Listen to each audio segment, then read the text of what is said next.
ஆண்டவர் இந்த நாளில் உங்களை ஆசீர்வதிப்பாராக. நம்முடைய தேவன்கிட்ட இல்லாத ஆசீர்வாதமே கிடையாது. அதனால தான் இன்றைக்கி இயேசுவை ஏற்றுக்கொள்கிற கூட்டம் பெருகிக்கிட்டே வருது.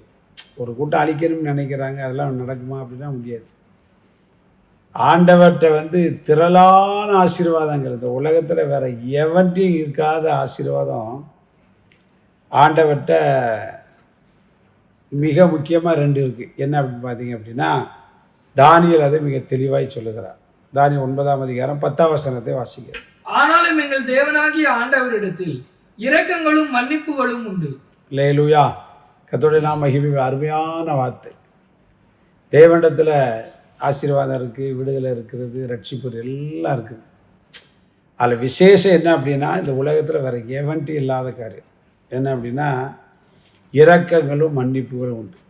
இந்த உலகத்தில் மனுஷனுக்கு பார்த்தீங்க அப்படின்னா அதுக்கெல்லாம் ஒரு எல்லை இருக்குது. ஒரு டைம் சாரி சொன்னால் ரைட்டுமா, 2வது டைமு பாடா இது ஒன்று இதே வேலையாகி போச்சுன்றான். அப்போ அவனுக்கு அந்த இரக்கத்திற்கும் மன்னிப்புக்கும் எல்லா இடங்களிலுமே ஒரு எல்லை தான். எல்லையே இல்லாத இரக்கம் மன்னிப்பு யார்கிட்ட உண்டு அப்படின்னா, நம்முடைய தேவனாகிய கர்த்தரிடத்தில் இருக்குது, இயேசுவிடத்தில் இருக்குது. அவர்கிட்ட தான் நம்ம என்ன செய்யணும், வரணும். இந்த அனுதின கர்மலை திணிச்சு கேட்டு அருமையான தேவனுடைய பிள்ளைகளே, இன்றைக்கி பிசாசனவன் அநேகரை தவறான பாதையில் கொண்டு போய் தற்கொலை கொண்டு போயிருந்தான். ஏன் அப்படின்னா அவனுக்கு தேவை இந்த 2 காரியம். ஒரு மனிதனுக்கு மிக முக்கியம் என்ன அப்படின்னா, இரக்கமும் வேண்டும், மன்னிப்பும் வேண்டும். அது எப்போ போனாலும் கிடைக்கிற ஒரே இடம் இயேசு தான்.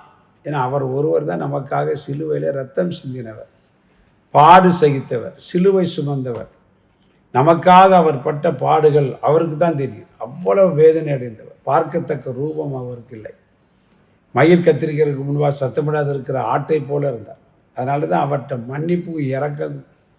இன்றைக்கி நம்ம உயிரோடு இருக்கிறோம்னா காரணம் அவருடைய மன்னிப்பு இறக்கம் தானே, நம்முடைய நீதி இல்லை. நம்முடைய நீதியிலெல்லாம் அழுக்கான கந்தையை போல் இருக்கிறது என்று சொல்லி தீர்க்க தரிசன புஸ்தகத்தில் நம்ம வாசிக்கிறோம்.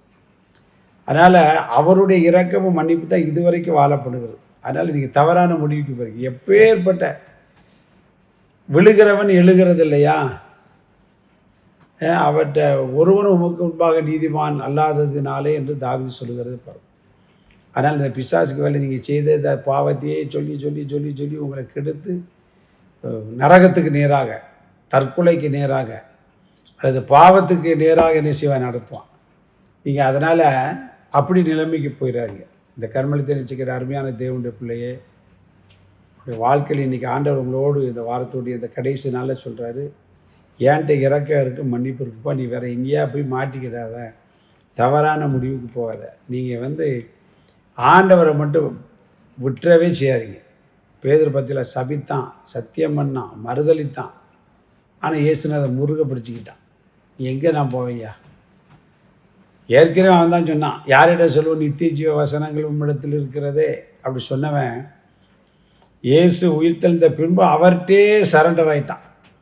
என்னை பற்றி எல்லாம் உங்களுக்கு தெரியும், கர்த்தர் அவனை வாழ வைக்கலையா, உங்களையும் வாழ வைப்பார். தவறான முடிவுக்கு போகாதீங்க. இரக்கங்களும் மன்னிப்பு திரளாய் வைத்திருக்கிற இயேசுவிடத்தில் வாங்க. நிச்சயமாய் உங்களையும் உங்கள் குடும்பத்தை கர்த்தர் நிச்சயவார், வாழ வைப்பார். நாளைக்கு ஞாயிறு 6 கலந்து கொள்ளுங்கள். நாளை மறுதினம் அனுதின கண்மலை திரும்பி சந்திக்கிறதுக்கு தேவ கிருபை நம்மை தாங்கி நடத்துவதாக.